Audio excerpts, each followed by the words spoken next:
let me ask you this question, which is, why are you so interested in this biblical story as opposed to any other biblical story? Well, that is because, first of all, Jesus believed in the flood model, and it's the basis for the entire authenticity of the Bible. If you can prove that the Genesis story is false, you have destroyed the entire belief system on which Christianity is based. So that's why we use this model to show people that Noah's Ark was real and that the story is true. Well, couldn't the story have been symbolic, metaphor for other kinds of events that took place? How about creation? Couldn't that have been symbolic or metaphorical in the language that's there? Well, it is possible, but when we look at the 4 postulates of creation and we compare them with the 4 postulates of evolution, only the postulates of creation have been observed. Evolution is based on 4 major ideas. None of them have ever been observed. Number 1, that life comes from non-life. We have not one single example of life coming from non-life. Number 2, that all the life forms that we have today came from single-cell life forms. Many people do not know that while we do have single-cell life forms that we call bacteria, we have no 2-celled life forms. We don't have 3-cell life forms. We don't have 4-cell life forms. We don't even have 5-cell life forms. That is, we go from single-cell bacteria to complex life forms. So there's no evidence that all life comes from single-cell life forms. The third postulate of evolution is that time and chance drive evolution forward, of course, and time works against evolution.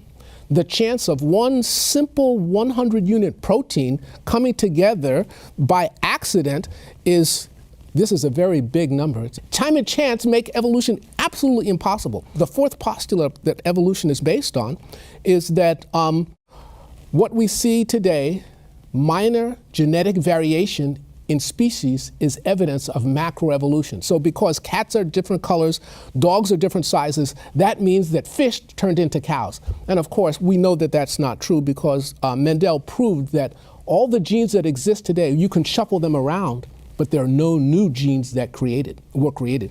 Let's think about the 4 major postulates of creation. Number 1, where there's a design, there must be a designer. We see codes in DNA. Codes are evidence of intelligence because you have to translate from one language to another. We have not a single example of that happening by accident. Number 2, that the Earth, the solar system, the universe, and the galaxy are young, measured in thousands of years, not millions or billions of years. Many times people ask me, they say, well, Major, you believe in a young Earth, a 6,000-year Earth. Can you show me that that's true without using the Bible? And I say, absolutely. What's the oldest living thing on the planet? The oldest living thing on the planet? Trees. How old are the oldest trees? 4,500 years. That takes us back almost exactly to the year of the flood, okay, in 2500 BC. Remarkable. Number 2, I'm saying, look at the sky. We call solar nebulae. A solar nebula is what we see from a supernova when a star explodes. It leaves a gas cloud. Because of our radio telescopes that we have now today, we can look deep into space and we can actually count the number of solar nebulae that are there. And how many are there? A supernova takes place about once every 26 years. How many solar nebulae do we have? 6,000 years worth. That's impossible in a universe that is billions and billions of years old. And we have other evidences such as alpha decay that we do in our program that most people don't understand that also shows that the Earth is 6,000 years old. So that's the second postulate that proves that the biblical story of creation is true. Life that we see today are the basic kinds of animals and plant life that were originally created. So we can test that. You can breed dogs, you can breed cats, but you can't breed cats with dogs. So there are limits to how far we can go. And lastly, that is, Earth experienced a worldwide flood in approximately 2500 BC, 1656 years after the world was created.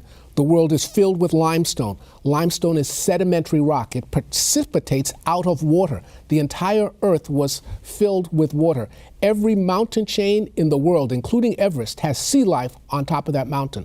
The mountains rose out of the water, so we know that there was a worldwide flood. Most people who don't believe in God aren't card-carrying members of the atheist club. They haven't studied molecular biology. Yes. Why don't they believe in God? What is the struggle there? Neil, I'm going to tell you, that's a very good question. My answer to that is probably because most of them has not actually seen the evidence that supports the Bible. And that is my job, to actually show them. You're right, most people are somewhere drifting somewhere in the middle. This is a war for ideas. And it's my job to combat these forces of error, particularly in secular campuses, in universities, which is where I work and teach, and show that the evidence supports God's word. God is a God of science.